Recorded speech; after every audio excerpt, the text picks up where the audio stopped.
I'd like to show you another game from round 6. And this one is between Tari from Norway, 21 years old, and he's playing against Alireza Firouzja from Iran, 17 years old. And, well, he had a good lockdown, played in a lot of online tournaments, and he really is an incredible prospect.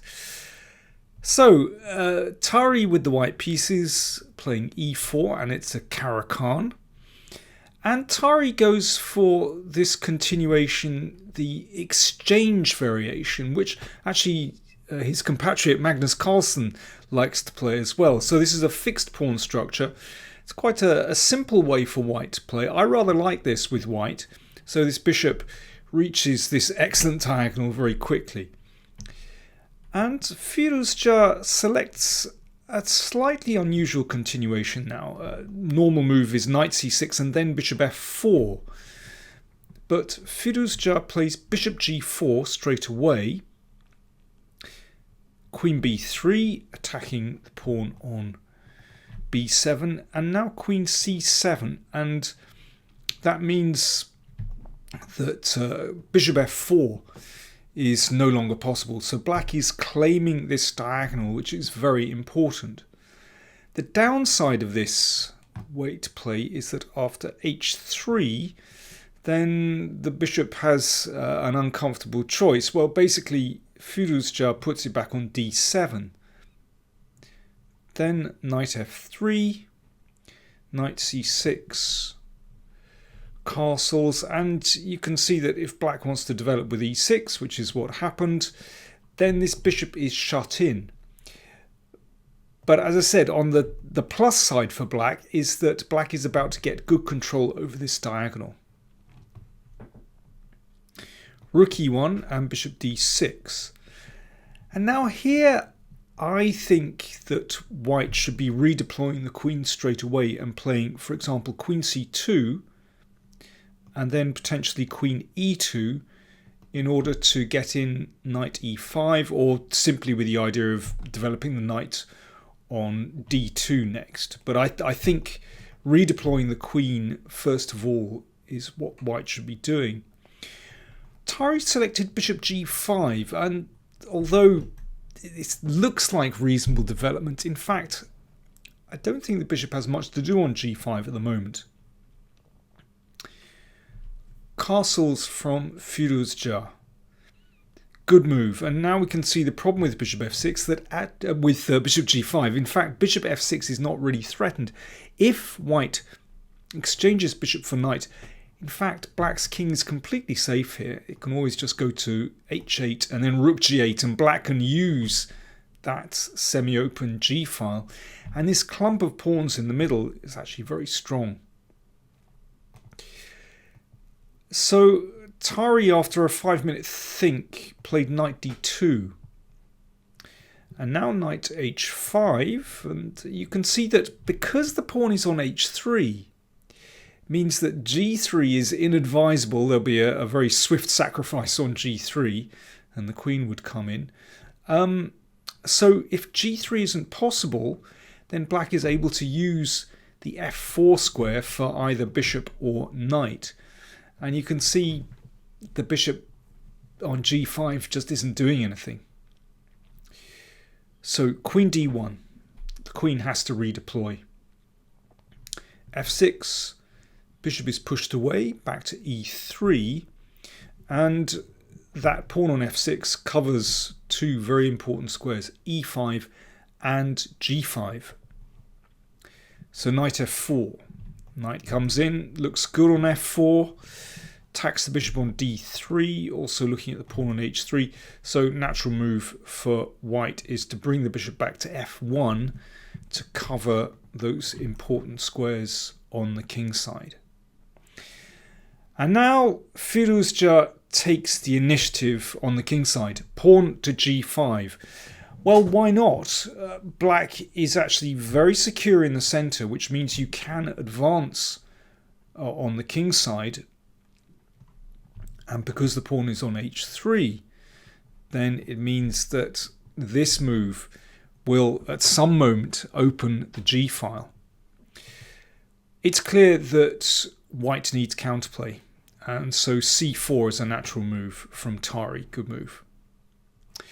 King h8, there we go. So the rook prepares to switch across to the G file. Rook c1, also very natural, supporting the c pawn and looking through to the queen on c7, and rook g8. So both sides are developing their own initiative, their own play on the queen side and on the king side. And this is already a really important moment in the game where white has to decide what to play and how to develop the initiative on the queen side, or whether to try and contain on the king side. Because, of course, Firouzja wants to break with g4.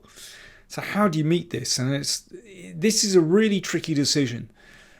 You could just nudge the king to the side with king h1, preempting g4. And after g4, well, there'll be an exchange, and then g3.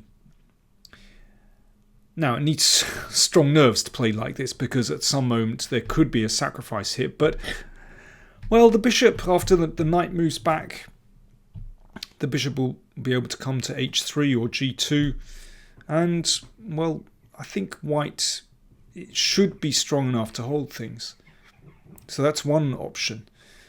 Another option, c5, push that bishop away from this diagonal.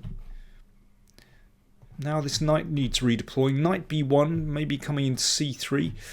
The problem with playing c5 is it takes pressure from d5, and black might be able to get in e5 later. But it's also a reasonable option.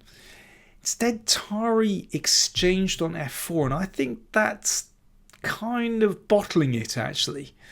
Although that knight is a strong piece, I think after bishop takes knight, bishop takes bishop, that gives Firouzja a definite advantage, because that bishop is such a strong piece. And now, maybe rook c3 is the best move just to get out of the pin. But b4 play. Now, I understand why Tari did this. He wants to get on with his counterplay very quickly. But I do feel that was a concession, exchanging bishop for knight. Now that can't be taken. Then pawn takes pawn is good. But simply queen d6, stepping out of the line of the rook. And although this pawn advance looks quite impressive for white, in fact the queen just steps back, and it's not really possible to gain anything by advancing again with these pawns. And now we turn to the king side. So black is ready to play g4, and even after g3 that was played by Tari, g4, very strong move, opening up the g file. And already you can see there's a very natural sacrifice is threatened on g3. Bishop h3 attacks the rook, which goes back to g7. Of course, that makes room for the rook. You don't want to go back to g8. So the threat is still naturally bishop takes pawn. Yeah, if bishop takes pawn on e6, then bishop takes g3, and white's king is in terrible trouble. Therefore, king h1, just stepping out of the way. In fact, bishop takes pawn is already a very strong move. Let's just have a very quick look at that. Bishop takes pawn, takes, queen takes, attacks the bishop, and after knight g1, knight f5. Maybe Firouzja underestimated that move, but it does look really powerful. Threat, queen f2 and knight g3. And if queen f3, just queen h4, followed by rook g3. Looks like a wonderful initiative for black. Instead, after king h1, Firouzja played e5. Also a very natural move, just pushing through the middle of the board. Now Tari should really exchange on e5. He has the option to do this over the next couple of moves, and he should do this. Instead, he took on d7. Queen takes. And now that queen can come here. Knight h2, queen h3. Rook g1 to bolster the pawn on g3. But rook g8, wow, now we've got 4 pieces looking at g3. This is really scary for white. And here, this is the last chance for white to exchange on e5. He should do that. Instead, queen e2 played, and after e4, well, even positionally, this is really nice for black. And here's why. That after rook c3, this was played, and now that supports the pawn on g3. But knight f5, and you can see that that pawn on d4 really can't be defended. And the knight also attacks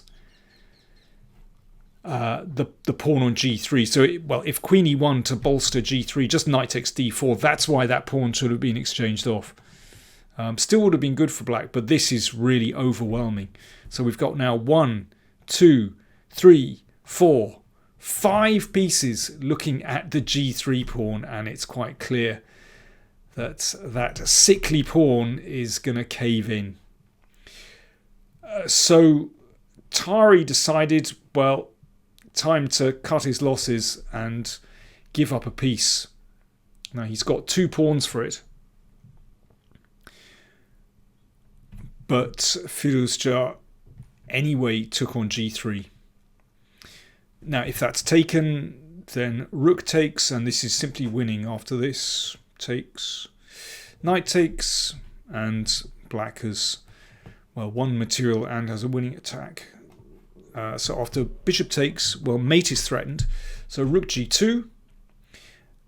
And now a very neat finish from Firouzja. He switches plan.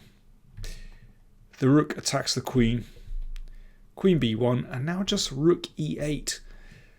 Well, beautiful coordination. So now the rooks threaten rook e1, so just attacking on the first rank. And if the rook comes back to defend, then bishop takes, rook takes, queen f3 check, and now it's all over. If the rook blocks, then obviously knight h4 will win.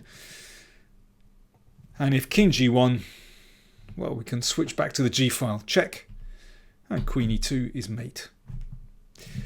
Well, a very straightforward attack from Firouzja, but I think very, very aggressively played, but soundly played in the early middle game. So a tricky opening that obviously confused Tari, and then g5 took the initiative, and, well, Firouzja prosecuted the attack with great precision and great energy. And Alireza Firouzja is now leading the tournament. He lost an Armageddon game against Carlsen in round 2. Well, quite unluckily, actually. But since then, he's really gone from strength to strength. Winning his Armageddon games, he's superb at rapid chess, but also winning classical games as well. And he now leads the tournament after round 6. Let's see how Carlsen responds. Thanks for watching.